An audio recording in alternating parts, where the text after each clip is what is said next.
Hello everyone. सो आज का हमारा टॉपिक है class 7 chapter 5 that is acids, basis and salt. So acids क्या होते हैं, बेसिस क्या होते हैं, उनकी प्रॉपर्टीज क्या क्या हैं, कैसे हम डिसाइड करते हैं कि कोई सब्सटेंस एसिडिक है या बेसिक है, सॉल्ट की फॉर्मेशन कैसे होती है और ये एसिड बेस दूसरी चीजों के साथ कैसे रिएक्ट करते हैं, वो सब हम इस चैप्टर में पढ़ेंगे। तो चलिए शुरू करते हैं। सबसे पहले acids. Acid is a chemical substance that has सार टेस्ट। सार मींस खट्टा होता है, वो टेस्ट में कैसा होता है, खट्टा होता है। तो जिन सब्सटेंस में थोड़ा आपको खट्टापन देखने को मिलेगा उनके अंदर क्या प्रेजेंट होता है, एसिड प्रेजेंट होता है। Many food items such as lemons, curd, vinegar and orange taste sour because of the presence of acid in them. तो इन सभी सब्सटेंसेस में जितने भी आपके सिट्रस फ्रूट हैं उनके अंदर सिट्रिक एसिड होता है, जो खट्टे फ्रूट हैं। दही है, विनेगर मींस सिरका, इन सब के अंदर क्या प्रेजेंट होता है, कोई एसिड प्रेजेंट होता है जिसकी वजह से इनका टेस्ट सार खट्टा होता है। Acidic substances are the substances that contain acid in them. तो एसिडिक सब्सटेंसेस वो सब्सटेंसेस होते हैं जिसमें एसिड प्रेजेंट होता है।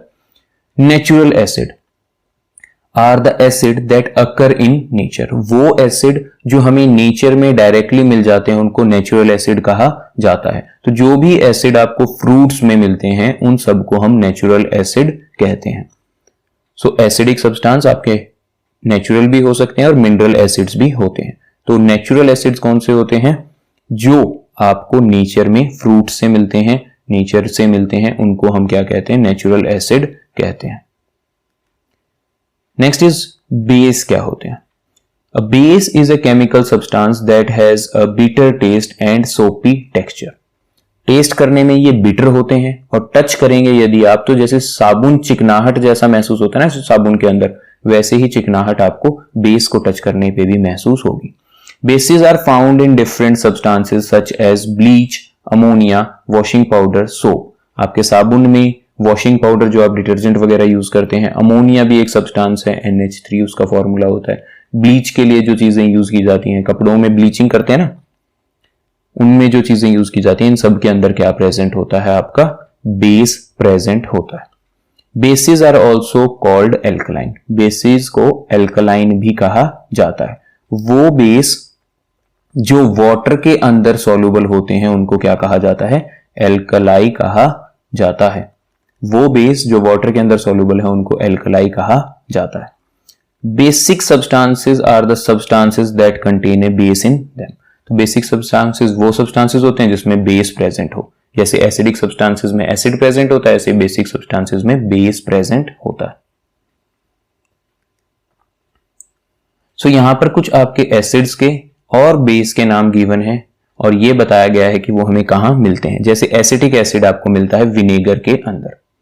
फॉर्मिक एसिड, जो एंट आपको स्टिंग करता है, जो एंट का जो डंक है उसके अंदर कौन सा एसिड होता है, फॉर्मिक एसिड। इसीलिए हमें पेन और इरिटेशन होती है जब वो हमें बाइट करता है। सिट्रिक एसिड, जितने भी सिट्रस फ्रूट है जैसे ऑरेंज है, लेमन है, इनके अंदर सिट्रिक एसिड प्रेजेंट होता है। कर्ड के अंदर लैक्टिक एसिड होता है। स्पिनिच, पालक के अंदर ऑक्सैलिक एसिड होता है। आंवला सिट्रस फ्रूट के अंदर आपको एस्कॉर्बिक एसिड देखने को मिलेगा which is a high source of vitamin C. Tamarind, grapes, unripe mangoes, कच्ची चीजें, जो कच्चे आम हैं आपके, उनके अंदर टार्टेरिक एसिड आपको देखने को मिलेगा। ये सभी के सभी एसिड हमें नेचर में एज इट इज मिलते हैं। तो ये सब किसके हो गए, नेचुरल एसिड के एग्जाम्पल हो गए।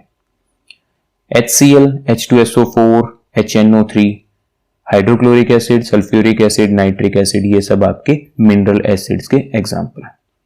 नेम ऑफ बेस कहां पे मिलते हैं, लाइम वाटर के अंदर आपको क्या मिलता है, कैल्शियम हाइड्रोक्साइड लाइम वाटर के अंदर देखने को मिलता है।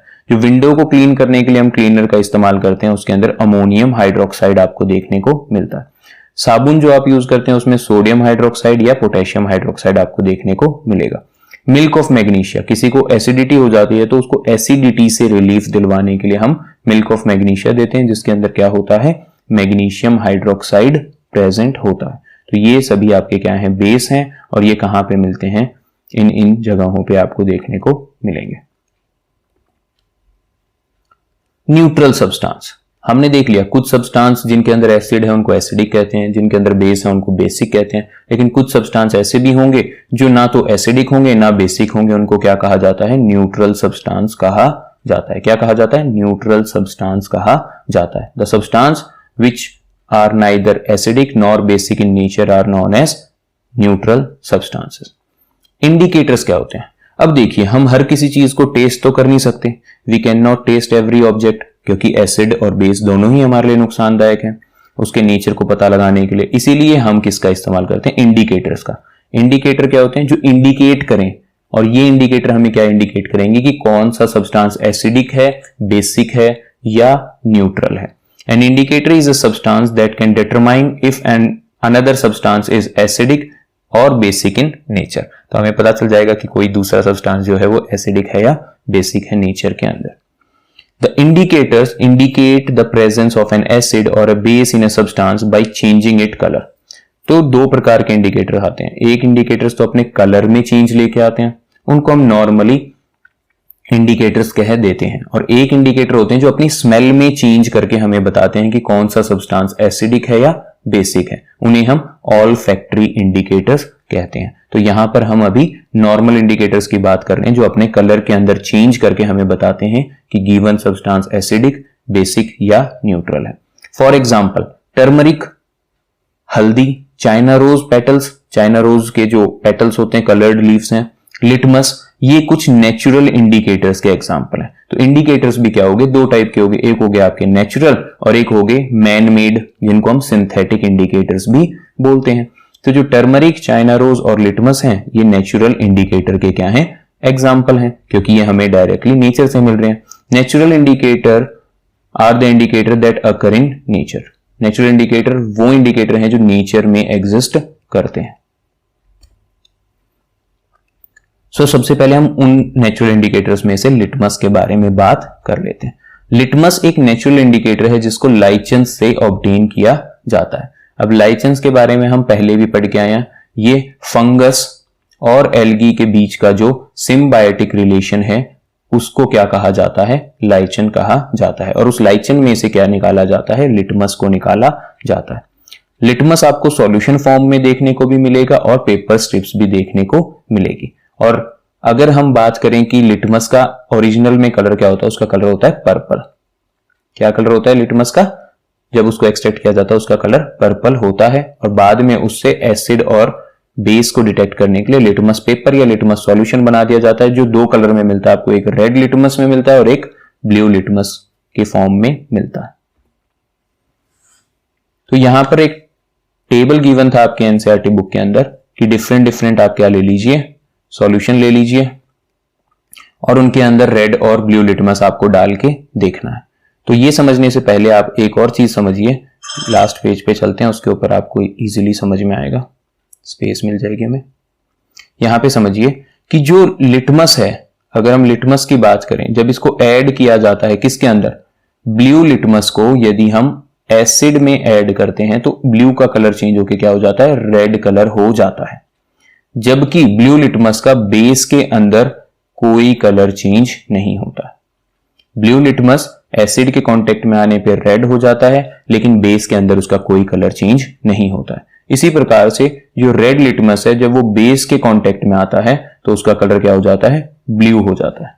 रेड लिटमस का कलर क्या हो जाता है? ब्लू हो जाता है जब वो बेस के कांटेक्ट में आता है। लेकिन रेड लिटमस को यदि एसिड में ऐड करेंगे तो कोई कलर चेंज आपको देखने को नहीं मिलेगा। ठीक है जी। तो मींस ब्लू से रेड एसिड की प्रेजेंस में, रेड से ब्लू बेस की प्रेजेंस में। तो याद रखने का तरीका है आपका BAR, बार से आप इसको याद रख सकते हैं। ब्लू से रेड हो जाता है in the presence of acid और रिवर्स बेस के अंदर। लेकिन दूसरे के अंदर, जैसे जो ब्लू है वो बेस के अंदर कोई कलर चेंज नहीं करता, ऐसे ही रेड भी एसिड के अंदर कोई कलर चेंज नहीं करता है। और यदि आपके पास कोई ऐसा सॉल्यूशन है जिसके अंदर ना तो रेड में कोई चेंज आ रहा है ना ब्लू लिटमस में कोई चेंज आ रहा है, तो वो सब्सटेंस नेचर में क्या होगा? न्यूट्रल होगा। कैसा होगा? न्यूट्रल, क्योंकि ना तो वो एसिड की प्रॉपर्टीज शो कर रहा है ना ही बेस की, क्योंकि किसी का भी कलर चेंज नहीं कर रहा है, तो वो नेचर में क्या होगा? न्यूट्रल होगा। अब हम इस लिटमस पेपर का यूज करके हम देखेंगे कि गिवन चीजें क्या क्या होती हैं। तो टैप वाटर, जो आप टैप में से वाटर लेते हैं, वो रेड लिटमस के ऊपर भी कोई चेंज नहीं आता, ब्लू लिटमस पे भी नहीं आता, क्योंकि टैप वाटर क्या है आपका? न्यूट्रल होता है नेचर में। डिटर्जेंट सॉल्यूशन, हमने स्टार्टिंग में बात की थी, डिटर्जेंट सोप किसकी वजह से होते हैं? सोपी टच है उनके अंदर तो वो बेस होते हैं, तो चेंजेस टू ब्लू, जो रेड लिटमस है वो ब्लू में चेंज हो जाएगा, ब्लू लिटमस पे कोई चेंज नहीं होगा, तो नेचर क्या हो गया, बेसिक हो गया। एरिएटेड ड्रिंक्स, जो आप कोल्ड ड्रिंक्स वगैरह पीते हैं, रेड पे कोई चेंज नहीं होता, जो ब्लू है वो रेड में हो जाता है, तो वो नेचर में क्या होती है, एसिडिक होती हैं। जो आप कोल्ड ड्रिंक्स वगैरह पीते हैं वो नेचर में कैसी होती हैं, एसिडिक होती हैं। सोप सॉल्यूशन, सोप सॉल्यूशन क्या होगा, रेड को ब्लू कर देगा क्योंकि सोप क्या है, बेसिक है। शैम्पू कोई चेंज नहीं करता, ब्लू को रेड में कर देता है, नेचर में शैम्पू क्या होता है आपका, एसिडिक होता है। कॉमन सॉल्ट सॉल्यूशन, दोनों में ही कोई चेंज नहीं लाता क्योंकि आपका कॉमन सॉल्ट क्या होता है, सॉल्ट न्यूट्रल होता है, जो आप कॉमन सॉल्ट NaCl जो अपने घर पे यूज करते हैं। शुगर सॉल्यूशन भी कोई चेंज नहीं लेके आता, नेचर में न्यूट्रल होता है। विनेगर, विनेगर ब्लू लिटमस को रेड में कन्वर्ट कर देता है, नेचर में एसिडिक होता है। बेकिंग सोडा रेड को ब्लू में कन्वर्ट कर देता है, नेचर में बेसिक होता है। ऐसे मिल्क ऑफ मैग्नीशिया एक बेस है, रेड को ब्लू में कर देता है, बेसिक। वॉशिंग सोडा, ये सब हम एग्जांपल में देख के आए थे, ये भी रेड को ब्लू में कन्वर्ट कर देता है, बेस है। लाइम वाटर, लाइम वाटर हमने पढ़ा था ऊपर, कैल्शियम हाइड्रोक्साइड होता है, रेड को ब्लू में कन्वर्ट कर देता है, नेचर में क्या है, बेसिक है। So that's all for this class. जो आगे की फर्दर टॉपिक्स हैं हम नेक्स्ट क्लास में कवर करेंगे। Thank you very much, God bless you, take care.